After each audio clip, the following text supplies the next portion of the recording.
Lord. ಈ ದಿನದ ಬಲಪಡಿಸುವ ವಾಕ್ಯ ಎಫೆಸದವರಿಗೆ ಬರೆದ ಪತ್ರಿಕೆ 4ನೇ ಅಧ್ಯಾಯ 29ನೇ ವಚನ. ನಿಮ್ಮ ಬಾಯೊಳಗಿಂದ ಯಾವ ಕೆಟ್ಟ ಮಾತು ಹೊರಡಬಾರದು. ಭಕ್ತಿಯನ್ನು ವೃದ್ಧಿ ಮಾಡುವಂತ ಕಾಲೋಚಿತವಾದ ಮಾತು ಇದ್ದರೆ ಕೇಳುವವರ ಹಿತಕ್ಕಾಗಿ ಅದನ್ನು ಆಡಿರಿ. ಆಮೆನ್. ಪ್ರಿಯ ದೇವರ ಮಕ್ಕಳೇ, ಈ ದಿನ ದೇವರು ನಮ್ಮನ್ನು ನೋಡಿ ಹೇಳ್ತಾ ಇರೋದು ನಮ್ಮ ಬಾಯಿ ಮಾತುಗಳನ್ನ ಸರಿ ಮಾಡಿಕೊಳ್ಬೇಕು ಎಂಬುದಾಗಿ. ಹಾಲೆಲೂಯ. ನಾವು ಮಕ್ಕಳನ್ನ ಅವಾಗ ನಾಯಿ, ಕತ್ತೆ, ಕೋತಿ ಅಂತ ಏನೇನೋ ಹೇಳ್ತಾ ಇರ್ತೀವಿ. ಆದ್ರೆ ಒಂದು ದಿನ ಬಂದಾಗ ಆ ಮಗು ಕೋತಿ ತರನೇ ಚೇಷ್ಟೆ ಮಾಡ್ತಾ ಇರುತ್ತೆ, ಆ ಮಗು ಕತ್ತೆ ತರನೇ ಇರುತ್ತೆ, ಆ ಮಗು ಹಾಗೆ ನಾಯಿ ತರನೇ ಆಡ್ತಾ ಇರುತ್ತೆ.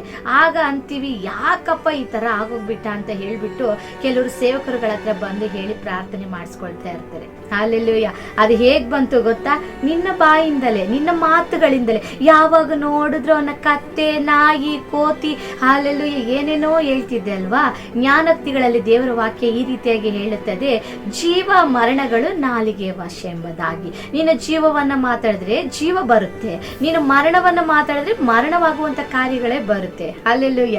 ಆದ್ರೆ ನಾವು ಮಾಡೋದೆಲ್ಲ ಮಾಡ್ಬಿಟ್ಟು ಮತ್ತೆ ಸೇವಕರ ಬಳಿ ಹೋಗಿ ಹೇಳೋದು, ಇವನು ಹೇಳಿದ ಮಾತೇ ಕೇಳೋದಿಲ್ಲ ಪಾಸ್ಟರ್, ಹೇಳಿದ ಮಾತೇ ಕೇಳೋದಿಲ್ಲ ಸಿಸ್ಟರ್, ಹೀಗೆ ಹಾಗೆ ಅಂತ ಹೇಳ್ತೀರಾ. ಅದು ಯಾರಿಂದ ಬಂತು ಗೊತ್ತಾ? ನಿಮ್ಮಿಂದನೇ. ಅದಕ್ಕೆ ದೇವ್ರ ವಾಕ್ಯ ಹೇಳುತ್ತೆ, ನಿಮ್ಮ ಬಾಯೊಳಗಿಂದ ಕೆಟ್ಟ ಮಾತು ಬರಬಾರದು. ನೀವ್ ಅನ್ಕೋಬಹುದು ನಾಯಿ, ಕತ್ತೆ ಅನ್ನೋದೆಲ್ಲ ಒಂದು ಕೆಟ್ಟ ಮಾತ. ಅದು ಕೆಟ್ಟ ಮಾತಲ್ಲದೆ ಹೋದ್ರು ಆ ನಾಲಿಗೆಗೆ, ಆ ಬಾಯಿಗೆ ಅಷ್ಟು ಪವರ್ ಇದೆ. ಜೀವ ಮರಣ ಅದಕ್ಕೆ ತುಂಬೋದಕ್ಕೂ ತೆಗೆಯೋದಕ್ಕೂ ಶಕ್ತಿ ಇದೆ. ಹಾಲೆಲೂಯ. ನಿಮ್ಮ ಮಕ್ಕಳನ್ನು ನೋಡಿ ಅನೇಕ ಸಾರಿ ನೀನ್ ಯಾವುದಕ್ಕೂ ಪ್ರಯೋಜನ ಇಲ್ಲ, ನಿನ್ನಿಂದ ಏನೂ ಆಗಲ್ಲ, ಹಾಗೆ ಹೀಗೆ ಅಂತ ಮಕ್ಕಳನ್ನ ಅಂತೀರಾ. ಇನ್ನು ಅನೇಕ ವ್ಯಕ್ತಿಗಳ ಕುರಿತು ಮಾತಾಡ್ತೀರಾ. ಯಾಕೆ? ನಿಮ್ಮ ಬಗ್ಗೆನೇ ನೀವು ಎಷ್ಟೋ ಬಾರಿ ನನ್ನಿಂದ ಏನೂ ಆಗಲ್ಲ, ನನ್ನ ಕೈಲಿ ಅದಾಗಲ್ಲ ಇದಾಗಲ್ಲ ಅಂತ ಹೇಳ್ಕೊಳ್ತೀರಾ. ಇನ್ನು ಕೆಲವರಂತೂ ಬಾಯಿ ತೆಗೆದ್ರೆ ಕೆಟ್ಟ ಮಾತಂದ್ರೆ ಅಬ್ಬಬ್ಬಾ, ಅದು ನಮಗೆ ಬಾಯಿಗಳಲ್ಲೂ ಹೇಳಕ್ಕೆ ಬರಲ್ಲ, ಅಷ್ಟು ಕೆಟ್ಟ ಮಾತು. ಹಾಲೆಲೂಯ. ಅದೇ ಕೆಟ್ಟ ಮಾತಾಡೋ ಬಾಯಿ, ಅದೇ ಕೆಟ್ಟದಾಗಿ ಯೋಚನೆ ಮಾಡುವಂತ ಹೃದಯ ಒಂದು ದಿನ ದೇವರ ಸಮ್ಮುಖದಲ್ಲಿ ಹೋಗಿ ನಿಂತುಕೊಂಡು ಪ್ರಾರ್ಥನೆ ಮಾಡೋದು.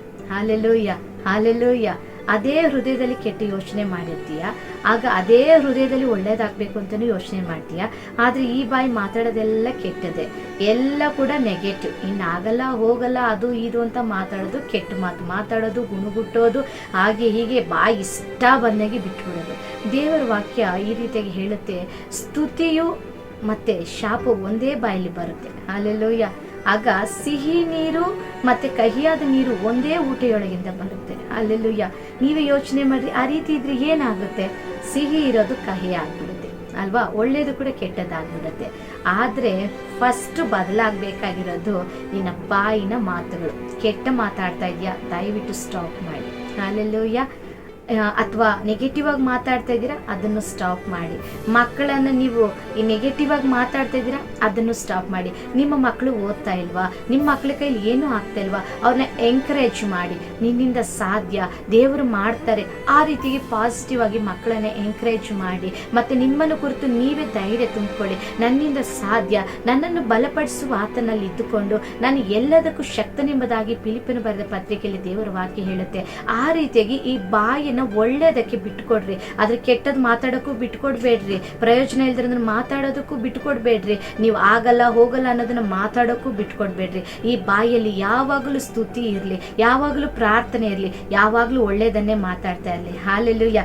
ಅದೇ ದೇವರ ವಾಕ್ಯ ಮುಂದಿನ ವಾಕ್ಯದಲ್ಲಿ ಹೇಳುತ್ತದೆ, ಭಕ್ತಿ ವೃದ್ಧಿ ಆಗುವಂತ ಮಾತು ಕೇಳುವವರ ಹಿತಕ್ಕಾಗಿ. ಕೆಲವ್ರ ಹತ್ರ ಕೂತ್ಕೊಂಡ್ಬಿಟ್ರೆ ಅವ್ರು ಆಡೋ ಹೊಲಸು ಮಾತುಗಳು, ವ್ಯರ್ಥವಾದ ಮಾತುಗಳು ಕೇಳಿಸ್ಕೊಂಡು ಯಾವಾಗಪ್ಪ ಎದ್ದು ಹೋಗೋಣ, ಯಾವಾಗಪ್ಪ ಇವರಿಲ್ಲ ನಮ್ಮ ಮನೆಯಿಂದ ಎದ್ದೋಗ್ತಾರೆ ಅಂತ ಕೆಲವ್ರ ಮನ್ಸಲ್ಲಿ ಅನ್ನಿಸ್ತಾ ಇರುತ್ತೆ. ಹಾಲೆಲೂಯ.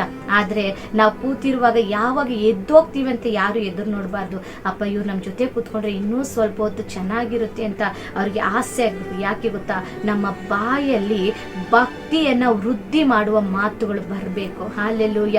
ನನಗೆ ಈ ರೀತಿಯಾಗಿತ್ತು, ಯೇಸು ಕ್ರಿಸ್ತನು ಈ ರೀತಿ ಒಳ್ಳೇದು ಮಾಡಿದ್ರು, ಈ ರೀತಿ ಇದ್ರೆ ಒಂದು ಸಮಾಧಾನ ಬರುತ್ತೆ, ಇದು ಮಾಡಿದ್ರೆ ಒಂದು ಸಂತೋಷ ಬರುತ್ತೆ, ದೇವ್ರು ಹಾಗೆ ಮಾಡಿದ್ರು ಹೀಗೆ ಮಾಡಿದ್ರು, ದೇವರು ಒಳ್ಳೆಯವರು, ಹಾಗೆ ಹೀಗೆ ಭಕ್ತಿ ವೃದ್ಧಿ ಆಗೋ ಮಾತುಗಳನ್ನ ಮಾತಾಡ್ರಿ. ನನ್ನ ದೇವ್ರು ನನಗೆ ಈ ಪರಿಸ್ಥಿತಿನ ಬದಲಾಯಿಸಿದ್ರು, ನನ್ನ ಜೀವನವನ್ನ ಬದಲಾಯಿಸಿದ್ರು, ನನಗೆ ಇದನ್ನ ಮಾಡಿದ್ರು ಎಂಬುದಾಗಿ ಭಕ್ತಿ ವೃದ್ಧಿ ಆಗ್ಲಿ. ಹಾಲೆಲ್ಲೂಯ್ಯ. ಯಾರಾದ್ರೂ ಹುಷಾರಿಲ್ಲ ಅಂತ ನಿಮ್ಮ ಹತ್ರ ಬಂದ್ರು ಅಂತ ಇಟ್ಕೊಳ್ರಿ, ನೀವೇನ್ ಹೇಳೋದು? ಹೌದು ಹೌದು ಅದೇ ರೀತಿ ಸರಿ ನಮ್ಮ ಮನೆಯಲ್ಲಿ ನಮ್ಮ ಊರಲ್ಲಿ ಒಬ್ರಿಗೆ ಈ ರೀತಿ ಆಗಿತ್ತು, ಅದಾಗ್ಬಿಟ್ರೆ ಅವ್ರು ಬದುಕೋದೇ ಇಲ್ವಂತೆ, ಹಾಗೆ ಹೀಗೆ ಭಯ ಪಡಿಸ್ಬೇಡ್ರಿ. ಹಾಲೆಲೂಯ.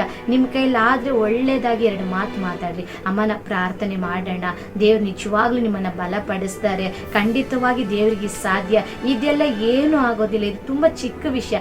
ಆ ರೀತಿಯಾಗಿ ನಿಮ್ಮ ಬಳಿ ಬರೋ ವ್ಯಕ್ತಿಗಳಿಗೆ ಭಕ್ತಿ ವೃದ್ಧಿ ಉಂಟಾಗೋ ಮಾತುಗಳನ್ನ ಮಾತಾಡ್ರಿ. ಅದನ್ನ ಬಿಟ್ಟು ಅವ್ರ ಭಕ್ತಿ ಹೋಗ್ಬಿಡ್ಬೇಕು, ಮತ್ತೆ ಇನ್ನವ್ರು ಎದುರ್ಕೊಂಡು ದೇವ್ರಿಗೆ ಇನ್ನೂ ದೂರ ಹೋಗ್ಬಿಡ್ಬೇಕು, ಆ ರೀತಿ ಮಾತಾಡ್ಬೇಡ್ರಿ ದಯವಿಟ್ಟು. ಈ ದಿನ ದೇವರು ನಮ್ಮನ್ನ ಎಚ್ಚರಿಸ್ತಾ ಇರೋದು, ನಾವು ಫಸ್ಟ್ ಮಾತುಗಳನ್ನ ಸರಿ ಮಾಡ್ಕೊಳ್ಬೇಕು, ಒಳ್ಳೆ ಮಾತುಗಳನ್ನ ಆಡಬೇಕು, ಕೆಟ್ಟ ಮಾತು ಯಾವುದೂ ಮಾತಾಡಬಾರ್ದು. ಮತ್ತೆ ಆಗಲ್ಲ ಹಾಗೆ ಹೀಗೆ ಅನ್ನೋ ಮಾತುಗಳು ಸಹ ನಾವೇನ್ ಮಾಡಬಾರ್ದು, ಆಡಬಾರ್ದು. ನಿಮ್ಮನ್ನು ಕೂಡ ನೀವು ನೋಡ್ಕೊಂಡು ಹೇಳ್ಬೇಕು, ನನ್ನಿಂದ ಸಾಧ್ಯ, ನಾನು ಪ್ರೇಯರ್ ಮಾಡ್ತೀನಿ, ದೇವ್ರು ಮಾಡ್ತಾರೆ, ನಾನು ದೇವ್ರನ್ನ ನಂಬ್ತೀನಿ, ದೇವ್ರು ಮಾಡ್ತಾರೆ, ದೇವ್ರು ಇದನ್ನ ಕೊಡ್ತಾರೆ, ಹಾಗೆ ಹೀಗೆ ಎಂಬುದಾಗಿ ನಂಬಿಕೆಯಿಂದ ನೀವು ಮಾತನಾಡೋದನ್ನ ಫಸ್ಟ್ ಅಭ್ಯಾಸ ಮಾಡ್ಕೊಳ್ರಿ. ಹಾಲೆಲೂಯ. ಅದನ್ನ ಬಿಟ್ಟು ನೀವು ನಂಬಿಕೆಯಲ್ಲಿ ಬಿದ್ದೋಗ್ಬಿಡ್ತೀರಾ, ನೀವು ಭಕ್ತಿಯಲ್ಲಿ ಬಿದ್ದೋಗ್ಬಿಡ್ತೀರಾ, ಬೇರೆಯವ್ರನ್ನು ಬೀಳಿಸ್ಬಿಡ್ತೀರಾ. ಹಾಲೆಲೂಯ. ಈ 2 ಕಾರ್ಯ, ಮೊದಲನೇದಾಗಿ ಕೆಟ್ಟ ಮಾತುಗಳಿಗೆ ನಿಮ್ಮ ಬಾಯಿನ ಬಿಟ್ಟುಕೊಡ್ಬೇಡ್ರಿ, ಬೇರೆಯವರ ಭಕ್ತಿ ಹೋಗೋ ತರ ಮಾತಾಡೋದಕ್ಕೆ ಹೋಗ್ಬಿಡ್ರಿ. ಇದ್ರ ಬದಲಾಗಿ ಒಳ್ಳೆ ಮಾತುಗಳನ್ನ ಮಾತಾಡ್ರಿ. ಬೇರೆಯವರು ನಮ್ಮ ಜೊತೆಲಿ ಇರುವಾಗ ಅವ್ರಿಗೆ ಭಕ್ತಿ ವೃದ್ಧಿ ಉಂಟಾಗೋ ತರ ಮಾತಾಡ್ರಿ. ಹೌದು, ನನ್ನ ಜೀವನ ಒಂದು ದಿನ ಹೀಗಿತ್ತು, ದೇವ್ರು ಈ ದಿನ ಹೀಗೆ ಮಾಡಿದ್ದಾರೆ, ನನಗೆ ಆ ಪರಿಸ್ಥಿತಿ ಇತ್ತು, ದೇವ್ರು ಈ ಉನ್ನತ ಪರಿಸ್ಥಿತಿ ತಂದಿದ್ದಾರೆ, ನನ್ನ ಮಕ್ಕಳ ಜೀವನ ಹಾಗಿತ್ತು, ಈ ದಿನ ದೇವ್ರು ನನ್ನ ಮಕ್ಕಳ ಜೀವನನ ಈ ರೀತಿಯಾಗಿ ಬದಲಾಯಿಸಿದ್ದಾರೆ ಎಂಬುದಾಗಿ ಭಕ್ತಿಯನ್ನ ವೃದ್ಧಿ ಮಾಡೋದಕ್ಕೆ ಪ್ರಯತ್ನ ಪಡ್ರಿ. ದೇವರ ಅದನ್ನೇ ಬಯಸ್ತಿರೋದು. ನೀವು ಈ ರೀತಿ ಇರುವಾಗ ನಿಮ್ಮ ಪ್ರಾರ್ಥನೆಗಳು ಧೂಪದ ಹಾಗೆ ದೇವರ ಸಮ್ಮುಖಕ್ಕೆ ಹೋಗುತ್ತದೆ. ಹಾಲೆಲೂಯ. ಅದನ್ನ ಬಿಟ್ಟು ಬೇಡದರೆ ಎಲ್ಲಾ ಕೆಟ್ಟ ಮಾತುಗಳನ್ನ ಮಾತಾಡ್ಬಿಟ್ಟು ಬೇರೆಯವ್ರ ಭಕ್ತಿ ಎಲ್ಲ ಹಾಳು ಮಾಡ್ಬಿಟ್ಟು ಮತ್ತೆ ಆಲಯಕ್ಕೆ ಬಂದು ಅಥವಾ ಮನೇಲಿ ಕುತ್ಕೊಂಡು ಏಸಪ್ಪ ಏಸಪ್ಪ ಹಾಗೆ ಹೀಗೆ ಅಂತ ನೀನು ಏನೇ ಪ್ರಾರ್ಥನೆ ಮಾಡೋದು ಖಂಡಿತವಾಗ್ಲೂ ದೇವರಿಗೆ ಕೇಳೋದಕ್ಕೆ ಅದು ಕಷ್ಟಕರವಾಗಿಯೂ ದುಃಖವಾಗಿ ಇರುತ್ತದೆ. ದೇವರ ವಾಕ್ಯಕ್ಕೆ ವಿಧೇಯನಾಗಿ ಅದರಂತೆ ನಡೆಯುವುದಕ್ಕೆ ನಿನ್ನನ್ನು ಬಿಟ್ಟುಕೊಡು. ಖಂಡಿತವಾಗಿ ನೀನು ನಿರೀಕ್ಷೆ ಮಾಡುವ ಎಲ್ಲ ಕಾರ್ಯಗಳು ಕೈಗೂಡಿ ಬರುತ್ತವೆ. ಈ ದಿನ ನಿನ್ನನ್ನು ಒಪ್ಪಿಸಿಕೊಡು ದೇವರೇ. ನಾನು ಇಷ್ಟುವರೆಗೆ ಏನೇ ತಪ್ಪಾದ ಮಾತುಗಳು, ಕೆಟ್ಟ ಮಾತುಗಳು, ಬೇರೆಯವರಿಗೆ ಭಕ್ತಿಯನ್ನು ಕೆಡಿಸೋ ಮಾತುಗಳು ಆಡಿದ್ರೆ ನನ್ನ ಕ್ಷಮಿಸು ಅಂತ ಹೇಳಿ ನಿಮ್ಮನ್ನು ನೀವೇ ಸರಿಪಡಿಸಿಕೊಂಡು ಈ ದಿನದಿಂದ ಈ ಬಾಯಿಯನ್ನು ಕಾಪಾಡಿಕೊಳ್ಳ್ರಿ.